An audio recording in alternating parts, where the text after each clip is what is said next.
Welcome to yet another edition. Litecoin Lucky, thank you for being first up in the comment section. Definitely appreciate you. Let's go over here to the webcam, guys. What's up? How are you? Seth Estrada here, and if you're watching this video, you're probably on my YouTube channel, Seth Estrada. But what you need to know is that I've already been uploading exclusive content over here. Boom. Over here to Bit.Tube.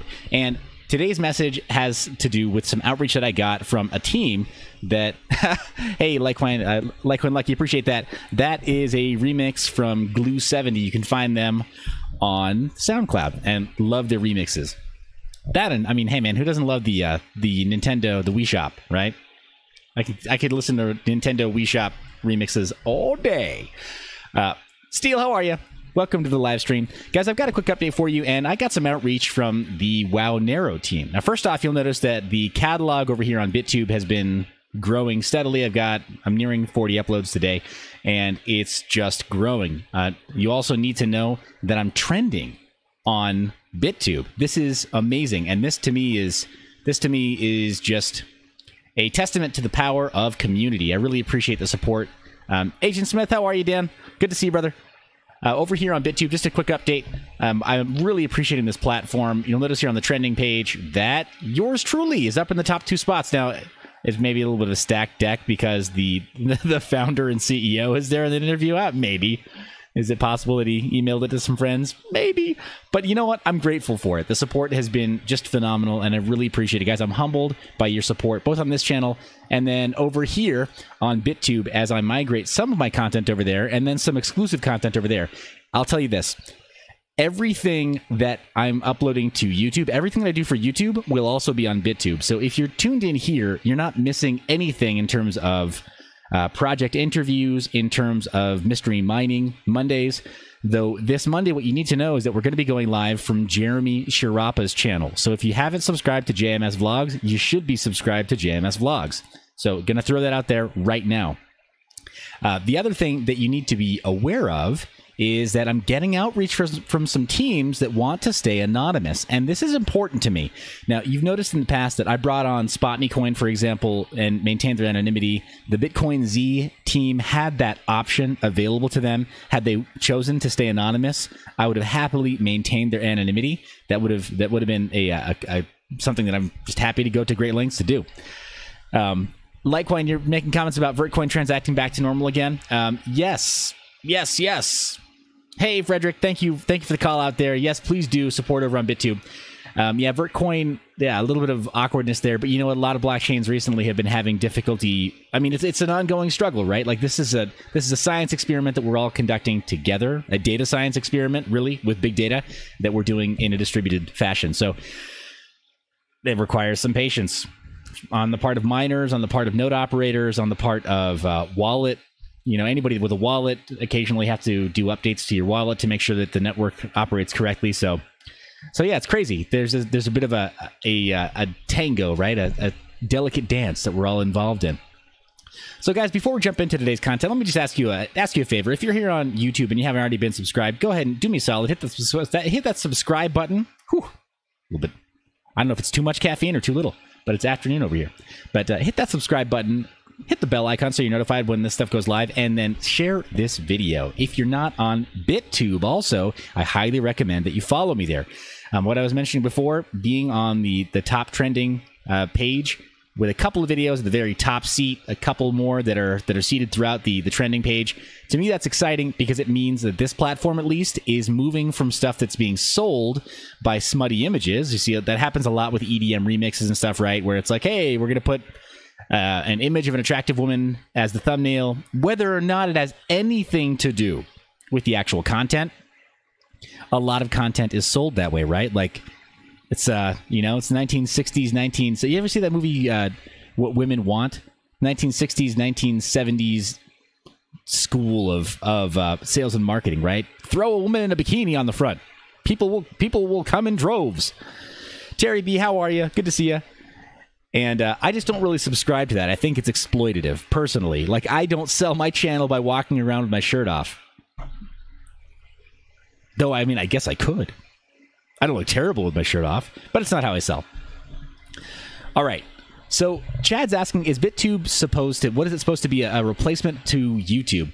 I don't know that it's supposed to be necessarily a replacement to YouTube. I think it's meant to be a direct competitor when it comes to quality content, when it comes to premium content in particular. So, for example, I'd love to show you kind of a dashboard walkthrough. Do you guys want to see what I do when I'm uploading new content to Bit.Tube? Because there are a couple of things that I do.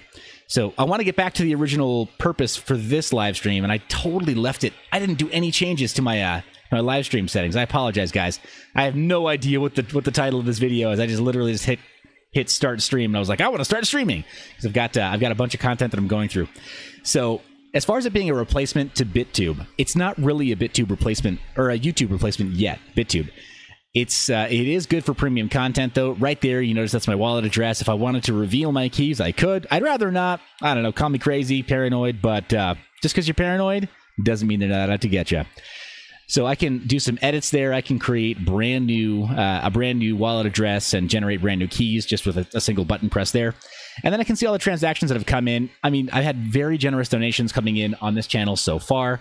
And so you see right there, almost 250 tube that have either been mined just by my desktop, very, very slowly, or have been donated as tips, right? As I'm publishing content over this platform. So it's pretty darn cool. And so like when you're asking about if a YouTube striked video goes down, will the Bit.Tube video go down too? No, actually. So the file system uses IPFS a lot like DTube and a lot like some other platforms that need a distributed file system. And so, no, none of the storage is dependent on YouTube, but there is a one-click file import because YouTube has an API for creators or for any users. If you've already uploaded any kind of content over to YouTube, then you can download a transcoded MP4 file from YouTube, and Bit.Tube has exploited this API. It's out there for anybody to use, so I don't know why everybody doesn't do it.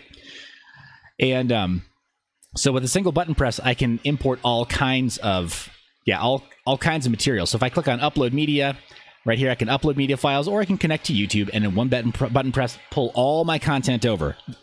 Right? Yeah, like when lucky, I absolutely agree. That's how the majority of my content was pulled over. So yeah, Terry B, to your point, IPFS, I can pull it open and we can do kind of a primer on what IPFS is if you want. But we'll get to that in a minute. IPFS, I'll just pull this open. So I don't want to see an explainer there. Let's see. Gosh, no, where's the project page? So IPFS, there we go. Interplanetary File System. There it is, IPFS.io. We'll go back to that in just a minute. I don't want to be too distracted there, so we'll line that up. But right here, all this content, I'm just excited to be on the trending page, but that's because of the support, right? Their algorithm supports lots of likes. So if you get lots of likes, then you rise in the trending page. Newcomers, it's literally just about what's been uploaded recently. Mine will show up here on this page any moment now because I literally just uploaded something. But you see there's all kinds of stuff, to your point. Some stuff that really shouldn't be uploaded. Somebody with a channel name TV series keeps on uploading episodes of Bones. I mean, I don't know. Yeah, there you go.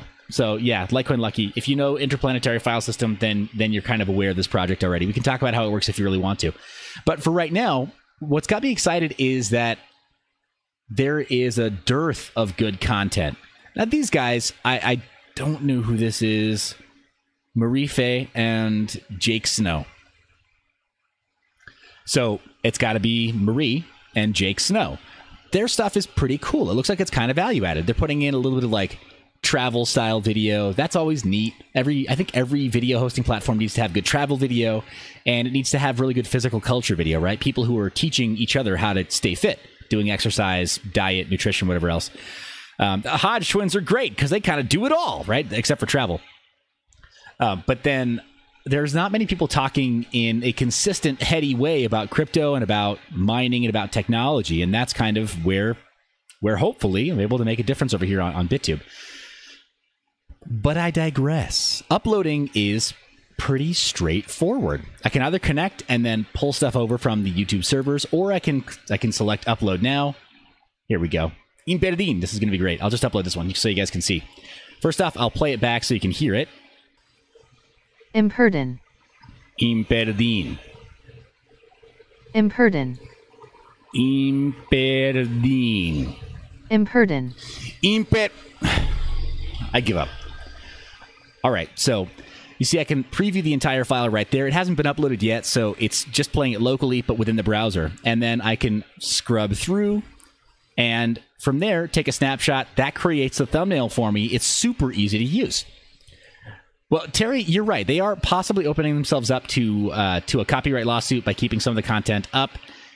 The DMCA Act, rather the Digital Millennium Copyrights Act, requires that DMCA takedown notices be served by the copyright owner. Now, I'm not giving legal advice. This is for education and entertainment purposes.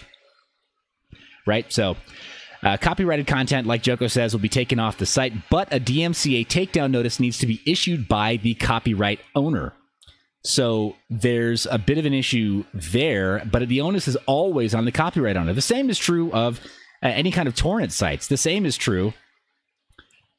The same is true of any kind of other video sharing sites. So JMS Vlogs, you're asking about, is it better to import everything and make it public at once, or is it better to upload once a day? There's no content promotion algorithm to feed. You could take 1,000 videos, dump them all on the platform, and what it's going to do is today, as I can tell, as far as I can tell, what it's going to do is it's going to load up this newcomers page like you saw before, this person throwing in all the TV stuff, right? Throwing in the TV series, right? All the Bones episodes. It's just going to flood that first page. But then if it doesn't get liked, if it doesn't get watched, if it doesn't really get interacted with and engaged with, then it's just going to sort of be sloughed off, right? On the trending page, this is stuff that's actually being engaged with. Now, this couple right here, Marie and Jake, they've got a couple hundred views for this short 1-minute video where they're looking over this cliff, this dive point. It's pretty cool. It's kind of nicely shot. Clearly, Jake's gal Marie is not, she's easy on the eyes, so it's easy to click through and watch. And it's got plenty of stars. You see, it's got plenty of likes. So that all factors in right here. I've got all the likes. I've been liked bigly.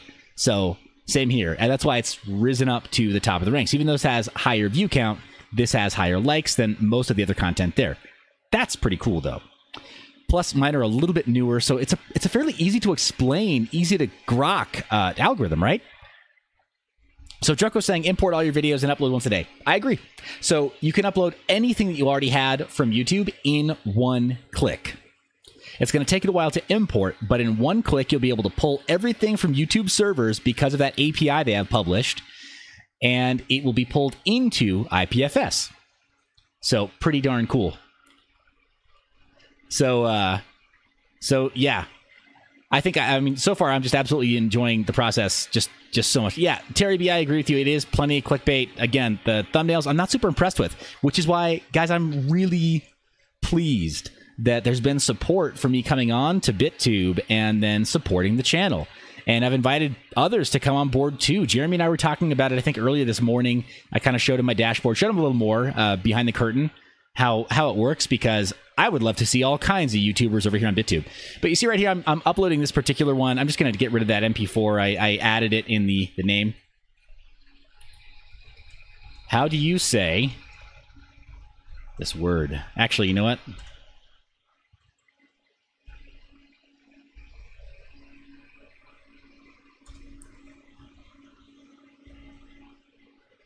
Ooh, no, that's not what I meant to do. forget how to do my upside down question mark. Whatever. Yeah, no, Joko, totally agreed. I realized that you were directing that at Jeremy. I'm just echoing your sentiment that I agree. So totally agree that you probably should import, as a strategy, import all of your pre-existing content so that your catalog is on Bit.Tube, and then don't re-release it one at a time. Yes, Joko, I think we all know the one true pronunciation of that word. And it is imperdin. So how do you... There we go. How you say imperdin. And there we go. Imperdin. Developer. XMR stack. Tube mining. So I can throw in some keywords right here. Hey, we got new subscribers. Welcome to the channel. And I can select a category. I'm just going to say that it is comedy because it's not technically crypto. But I could throw on age verification. I could make it protected content. And if I had to do that, let me go ahead and move this out of the corner and instead go split screen here. So from the split screen right there, it's going to, yeah, there we go, pop that back open so you can kind of see down in that corner where it says protected content. I would pay in the crypto, right? I would pay 5Tube to make it protected content. So it's a premium service that's for creators. If I knew that I needed to add some URL obfuscation, if you're familiar with, say, like Wistia, for example, Wistia hosting, or with Drago, how are you? If you are familiar with, say, Vimeo, where they assert that they're protecting your video, really, it's just URL obfuscation, right? You have to dig a little deeper to find where the hosted file is, but it's still just an HTML5 file with an obfuscation layer or an object, an HTML object placed over it, right? So, Litecoin, I agree. Litecoin Lucky, I agree. My hangover, my poison of choice is little kids. They come bounding into my room and jump on my face and my neck and stuff. So yes, it's all painful. Pick your poison. But these value-added services help creators if they want to be able to do this. YouTube doesn't work quite the same way. JMS, do it! Do it, brother. I cannot wait. You know I'm going to be trolling through all of those and being like, I'm going to be kicking down TubeCoin to all your videos, brother. Do it. So Terry, you're asking about an algorithm, no real front page algorithm. I take it there's more luck involved in getting notice. No, you kind of have to just build a list, guys. Can I switch hats to like digital marketing guru here? Because I've done some consulting in this space. And what I'm going to say is the same thing I was saying last year to people who were evaluating Facebook video and Facebook Live. Facebook Live was the business, because for anybody who was interested in building a following and in marketing, Facebook Live, I mean, Facebook was essentially giving you $1 for every 10 cents that you spent on video production and on paid placement. They were just like promoting the crap out of live video. But at the end of the day, Facebook owns all of your data. If you watched my video yesterday on Omar Baum and how his group got shut down, they reached out, or they made a comment below my comment about how, like, yeah, it's kind of a bummer, but we don't really publish content there. We just had a group that had, 100,000 people in it. Still this huge community, and they lost their data, right? They lost their ability to interact with that audience. At the end of the day, in marketing and in keeping a web presence, you're responsible for your list, period. I don't care what GDPR says.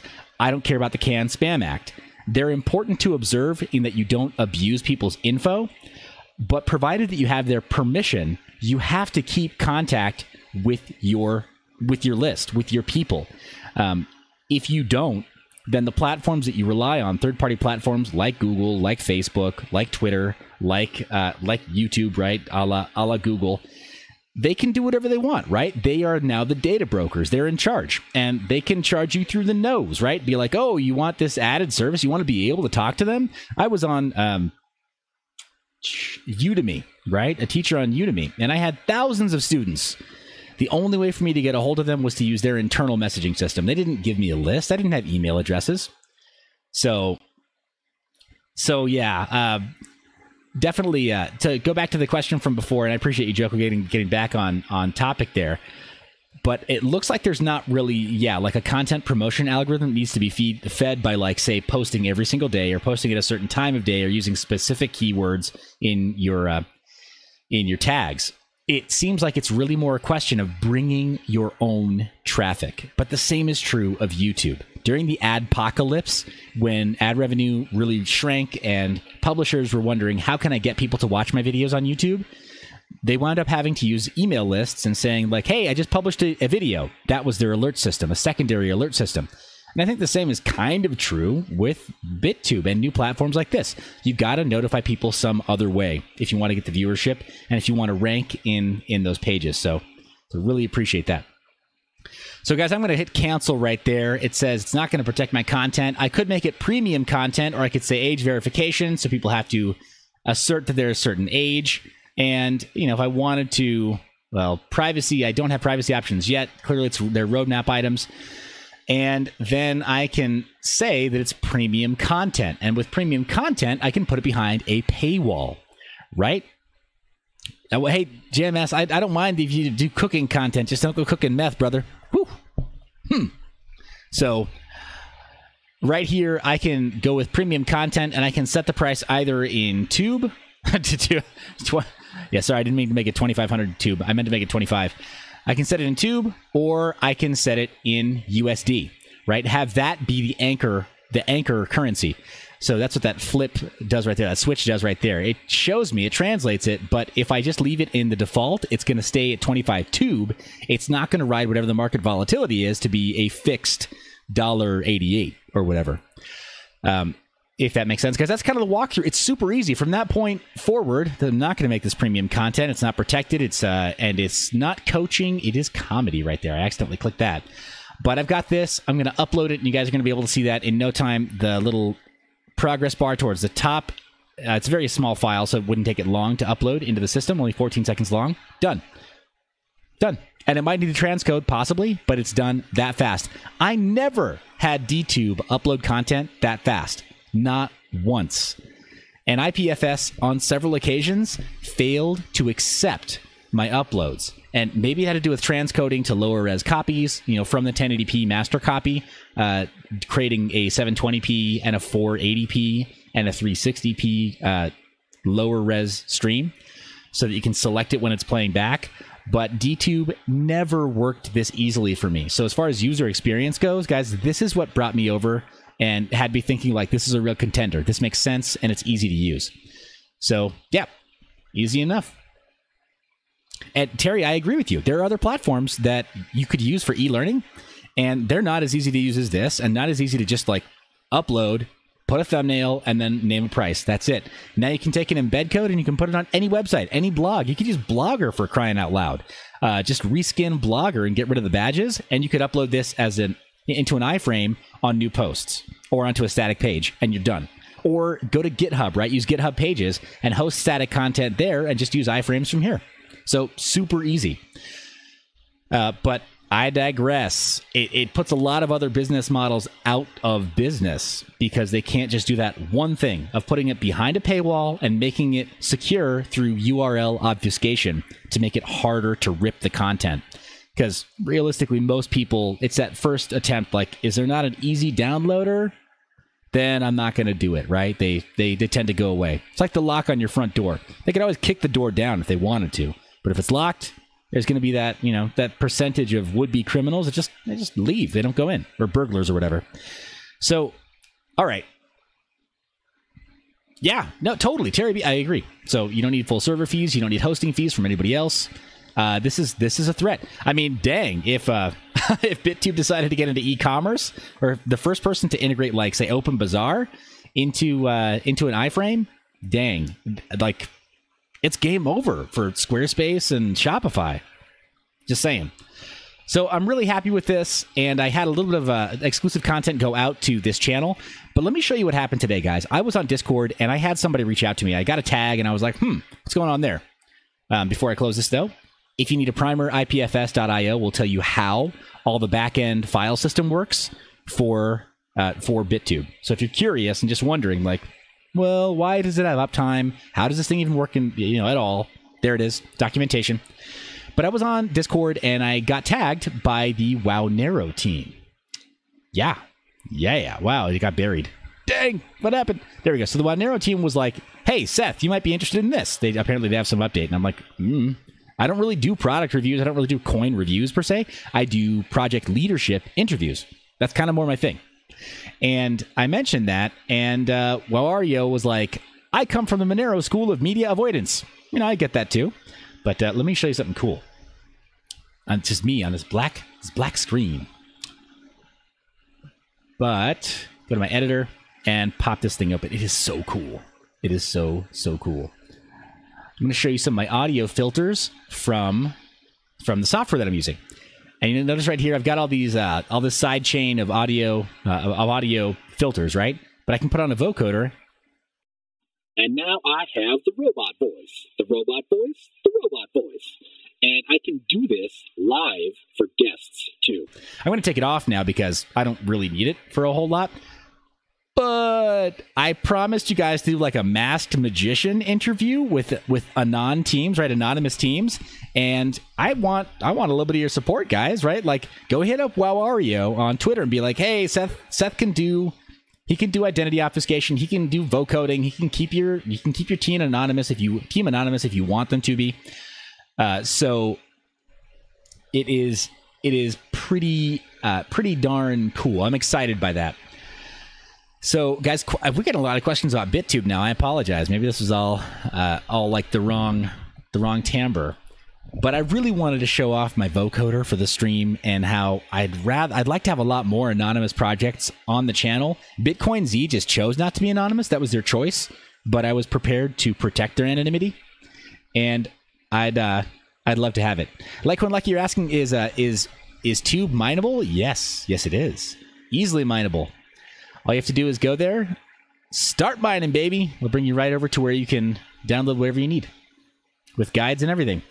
Imperdin has a really great fork of XMR Stack that has the new algorithm that they changed to, because they changed from a form of Kryptonite Lite. So it's pretty darn cool. All right, guys.